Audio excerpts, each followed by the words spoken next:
क्या वेदों में ऐसी मंत्र हैं जिनमें ईश्वर के विभिन्न नामों से एक ही ईश्वर का ग्रहण होता हो? इसका उत्तर है हाँ। अर्यमा, रुद्र, वरुण, महादेव, अग्नि, सूर्य और महायम सहित अन्य कई सभी एक ईश्वर के नाम हैं। एक ही ईश्वर की सत्ता को मानना, आत्माओं और प्रकृति को उसी का अंश मानना अद्वैतवाद कहलाता है। वेद त्रैतवाद को मानते हैं, अद्वैतवाद को नहीं। आत्मा और परमात्मा दो पक्षी हैं जो दोनों चेतन होने से परस्पर सखा है और साथी हैं। वे दोनों नित्य और अनादि होने से समान प्रकृति रूप वृक्ष पर मानो स्थित हैं। उनमें से एक जीवात्मा कर्मफल का भोग करता है और दूसरा परमात्मा कर्मफल का भोग न करता हुआ सर्वज्ञ होने से दृष्टा बनकर देखता है। वेदों में अनेक मंत्र हैं जो त्रैतवाद, परमात्मा, आत्मा और प्रकृति तीन सत्ताओं को मानते हैं। इनकी सत्ताओं को मानते हुए ऋग्वेद की श्रृंखला को आगे बढ़ाते हुए चलते हैं ऋग्वेद के प्रथम मंडल के सूक्त 144 की ओर। नमस्कार सभी को।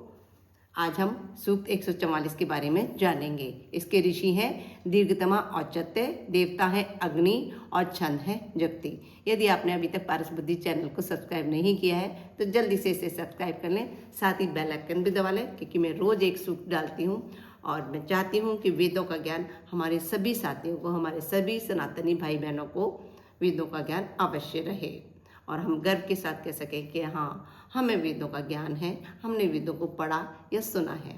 अपने वैल्यूबल कमेंट्स देना भी ना भूलें, क्योंकि वो मुझे मोटिवेट करते हैं। चलते हैं सूक्त 144 की ओर। विशेष ज्ञानवान याज्ञिक अपनी उच्च निर्मल भावनाओं को धारण करते हुए इन अग्निदेव के निर्धारित व्रत अनुशासनों का ही अनुसरण करते हैं। पश्चात ये याज्ञिक हवि प्रदान करने के लिए उपयोगी स्त्रुवा पात्र को हाथ में धारण करते हैं। जो स्त्रुवा को धारण करते हैं वे हाथ सर्वप्रथम शोभा पाते हैं। जलधाराएं अग्नि के मूल स्थान दिव्य लोक को आच्छादित करके वहां आनंद पूर्वक वास कर रहे अग्निदेव से वृष्टि रूप में धरती पर आने के लिए प्रार्थना करती हैं। ये अग्निदेव अपनी किरणों से जल वृष्टि करते हैं। उस अमृत रूपी जल का सभी लोग सेवन करते हैं। जलों के साथ अंतरिक्ष से आने वाला अग्नि रूप प्राण पर्जन्य पहले वनस्पतियों में, तत्पश्चात सभी प्राणियों में समाविष्ट हो जाता है।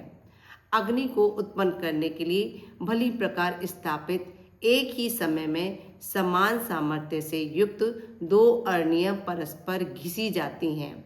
प्रज्वलित होने के बाद यजनीय अग्निदेव हमारे द्वारा प्रदत्त घृत धारा को सभी ओर से उसी प्रकार ग्रहण करते हैं जिस प्रकार सारथी अश्वों को लगाम द्वारा नियंत्रित करते हैं। समान आयु वाले, एक ही घर में रहने वाले, समान कार्य में संलग्न युग्म अग्निदेव की यज्ञ कर्मों द्वारा अहर्निश अर्चना करते हैं। उनके द्वारा पूजित अग्निदेव बढ़ने पर भी, प्राचीन होते हुए भी वृद्ध नहीं होते हैं।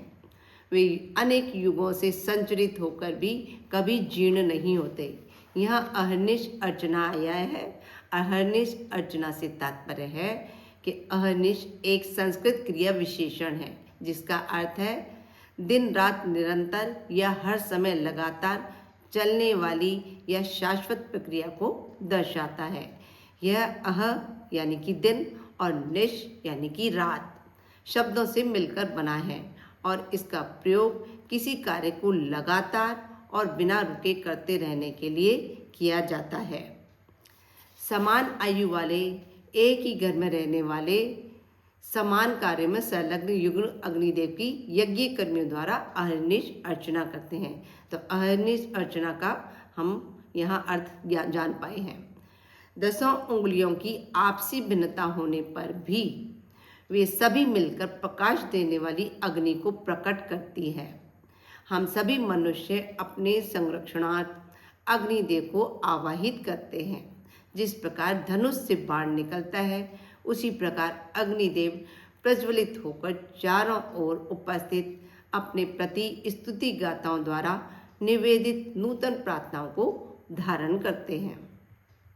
हे अग्निदेव, आप गौ आदि पशुपालकों के समान अपनी सामर्थ्य से दिव्य लोक और पृथ्वी लोक के अधिपति हैं। अतएव व्यापक, ऐश्वर्य संपन्न, स्वर्णमय, मंगल शब्दमय, शुभ वर्णयुक्त ये दोनों दिव्य लोक और भूलोक आपके इस विख्यात यज्ञ में उपस्थित होते हैं।